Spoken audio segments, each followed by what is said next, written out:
real people here, and we're all going through something. So we're going to use this platform to talk. We're going to use it to open up to people.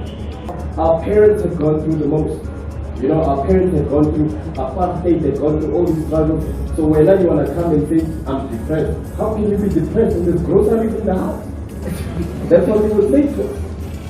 How can you be depressed when your father has a car with electric windows? That's what they would say to us. So we want to take this opportunity to take away those stigmas. Things like emo that cry. Men do cry. To take away stigmas like a man must always be strong. I'm not always strong. I failed to open a peanut butter jar today at home. I'm not always strong. Today is all about talking, sharing. We've had an incredibly rough 2020. I think first of all, that's a great question.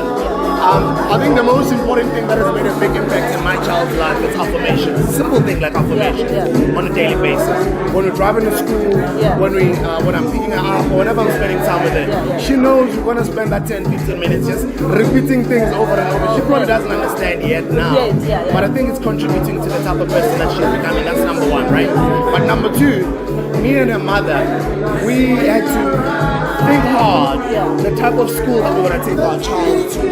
The conventional education system that we've all grown up under, and just thinking, Nabanga is in multiracial school, they're sorted, right? We've always kind of felt not that satisfied with that system, and we've been looking for a system that focuses on the different individual children's strengths. Individually separately. There are schools like that right now. Our child does go to one of those schools. And I think the most popular brand would be Montessori, right? So my child has been going to Montessori ever since she was born. And that's how they teach them to become the best individual they can become. And then we then emphasize that type of education. And that's why my child is the way, she's becoming the way she is becoming. And I would really like for more and more parents to start, if not homeschooling their kids because maybe they don't have the tools or the resources, or they don't think they've got enough time or whatever it might be, but they must start considering those types of different education that is good for the child. I'm not saying they must go bring up their children the same way we are doing it, but I think they must find alternative ways in how they can teach their children. Homeschooling kids is even the best right now. There's a lot of tutors if you can afford it. Not every parent can, but I think if you're working hard and God has blessed you enough, rather than investing in better cars or better clothes, rather that money goes into a better education for your child. You understand? School is important. They spend the most time as kids, more than they spend a time. And a lot of us, we just leave them to teachers and we think they're sorted. Because